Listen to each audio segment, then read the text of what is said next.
Qu'est-ce qui détermine réellement le succès dans la vie? Ce n'est ni le talent, ni l'intelligence, ni la chance. La véritable clé réside dans la persévérance, la résilience et une foi inébranlable en Dieu. Nous traversons tous des épreuves. Il y a des moments où tout semble difficile, où les portes se ferment, où la fatigue et le doute tentent de nous arrêter. Mais la vraie question est, allez-vous continuer ou abandonner? Allez-vous faire confiance à Dieu et avancer, ou laisser la peur et l'incertitude vous dominer?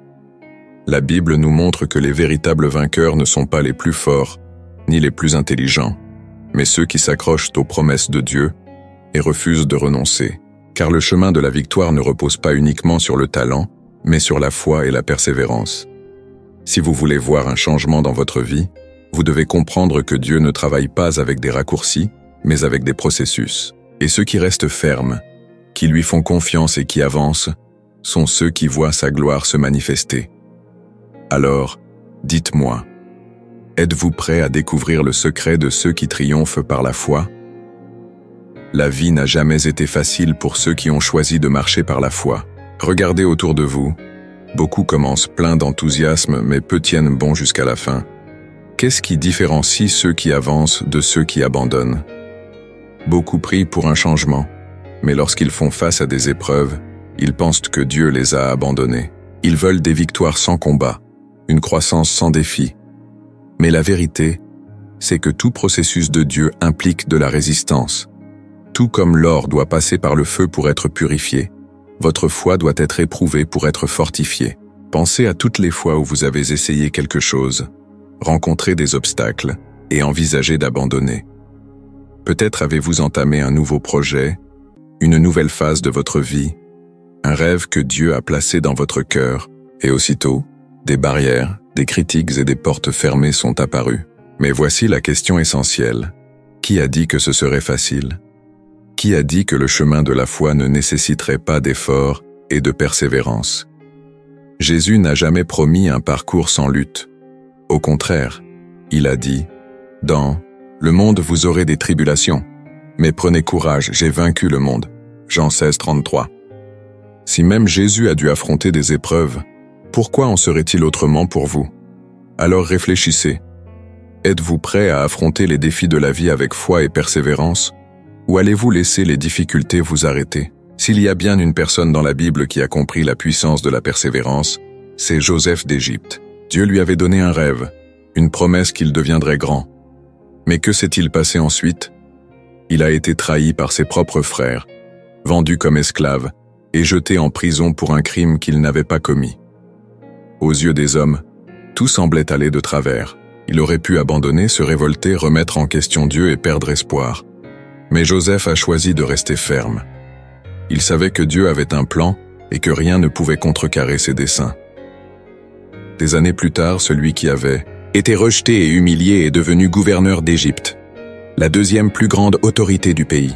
Ce qui semblait être un chemin de destruction était en réalité un processus de préparation pour quelque chose de bien plus grand. Joseph a compris que la fidélité à Dieu et la persévérance au milieu des épreuves apportent toujours des récompenses. La grande leçon ici est que l'attente fait partie du plan, le processus fortifie et la foi nous soutient. Alors, êtes-vous prêt à continuer de faire confiance à Dieu, même lorsque vous ne voyez pas encore les résultats? Joseph n'est pas arrivé au palais par hasard. Ce qui l'a conduit là-bas, ce n'est pas seulement son talent, mais son état d'esprit ancré en Dieu. Il a choisi de faire confiance, de persévérer et de rester fidèle, même quand tout semblait être contre lui. Et voici une vérité essentielle. Votre manière de penser détermine votre manière de vivre. Beaucoup pensent qu'ils ne progresseront jamais parce qu'ils fixent leurs yeux sur leurs circonstances plutôt que sur Dieu. Pourtant, la Bible nous enseigne que nous ne vivons pas par ce que nous voyons, mais par ce que nous croyons. Si vous voulez triompher, vous devez adopter un état d'esprit fondé sur la foi. Ne voyez plus les défis comme des signes d'abandon de Dieu. Ce qui semble être un retard est souvent une préparation. Restez fidèle dans le processus. Joseph a servi avec excellence même en prison. Il n'a pas attendu que sa situation change pour agir comme quelqu'un qui avait un destin. Déclarez la vérité de Dieu sur votre vie. Si Joseph avait cru qu'il n'était qu'un esclave ou un prisonnier, il n'aurait jamais vécu l'accomplissement de la promesse divine. Votre victoire commence dans votre esprit. Si vous croyez que vous êtes appelé à quelque chose de grand, vous devez penser et agir comme quelqu'un qui a déjà triomphé. Alors dites-moi, êtes-vous prêt à changer votre état d'esprit et à voir votre parcours à travers les yeux de la foi? La vraie foi ne se limite pas à un sentiment, elle se manifeste à travers des actions concrètes au quotidien. Joseph n'a pas seulement fait confiance à Dieu, il a agi en accord avec cette confiance. Et si vous voulez triompher, vous devez transformer votre foi en acte. Voici 4 stratégies pour vous aider à avancer avec persévérance et détermination. Entretenez une relation quotidienne avec Dieu. La force pour persévérer vient de votre communion avec lui. Priez, méditez sa parole et nourrissez votre foi chaque jour. Soyez excellents là où Dieu vous a placé maintenant. Joseph a été fidèle dans la maison de Potiphar et en prison avant d'atteindre le palais. Soyez fidèles dans les petites choses, et Dieu vous confiera de plus grandes responsabilités. Ne laissez pas les difficultés définir votre identité. Les circonstances peuvent être difficiles, mais votre valeur ne dépend pas d'elles. Vous n'êtes ni un échec ni un perdant, vous êtes un enfant du roi. Entourez-vous de personnes qui vous poussent vers l'avant. Joseph a interprété le rêve du maître échanson en prison, et cette connexion l'a conduit jusqu'au pharaon. Les bonnes relations peuvent ouvrir des portes que vous ne soupçonniez même pas. Maintenant, réfléchissez. Quelle attitude pouvez-vous commencer à mettre en pratique aujourd'hui pour vous rapprocher du plan de Dieu pour votre vie? Si quelque chose peut fortifier votre foi au milieu des épreuves, ce sont les promesses de Dieu. Il ne vous a pas appelé à l'échec mais à la victoire. Joseph s'est accroché à la promesse que Dieu lui avait faite, même lorsque tout semblait aller à l'encontre de cette vision. Et la Bible regorge de promesses pour ceux qui placent leur confiance en lui. Ésaïe 41:10. Ne crains rien car je suis avec toi. Ne sois pas effrayé car je suis ton Dieu. Je te fortifie. Je viens à ton secours. Je te soutiens de ma droite triomphante. Cette promesse nous rappelle que Dieu ne se contente pas de nous appeler à de grandes choses. Il nous soutient tout au long du processus. Une autre promesse puissante se trouve dans Romains 8:28. Nous savons, du reste, que toute chose concourt au bien de ceux qui aiment Dieu, de ceux qui sont appelés selon son dessein. Cela signifie que même les moments difficiles font partie du plan divin pour votre croissance. Rien n'est vain entre ses mains. Joseph n'a pas vu sa victoire immédiatement, mais il est resté fidèle, et au moment opportun, Dieu a accompli tout ce qu'il avait promis. Alors, réfléchissez. Vous accrochez-vous aux promesses de Dieu ou laissez-vous la peur et le doute voler votre foi? Vous n'avez pas été créé pour une vie ordinaire. Dieu a un plan spécifique pour vous, et tout ce que vous traversez fait partie de votre préparation pour cet appel. Joseph aurait pu se résigner à son sort en prison, mais il savait que son histoire ne s'arrêtait pas là.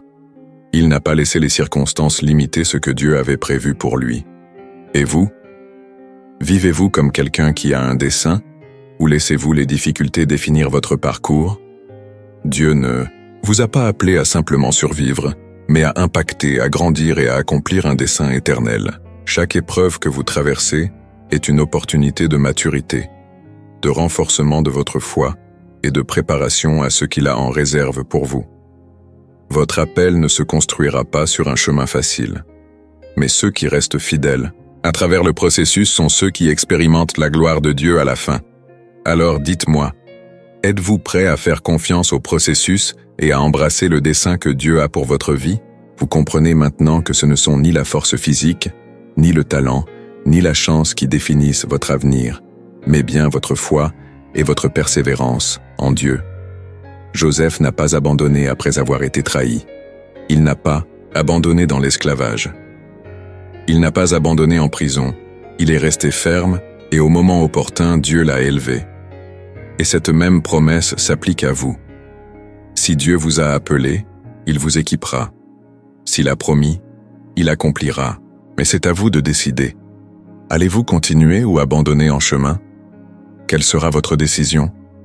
Allez-vous vous laisser submerger par les épreuves ou allez-vous croire que Dieu vous façonne pour quelque chose de plus grand? Maintenant, réfléchissez. Si vous restez ferme dans votre foi aujourd'hui, à quoi votre vie pourrait-elle ressembler dans un an? Levez-vous, agissez et marchez avec foi. le meilleur est encore à venir.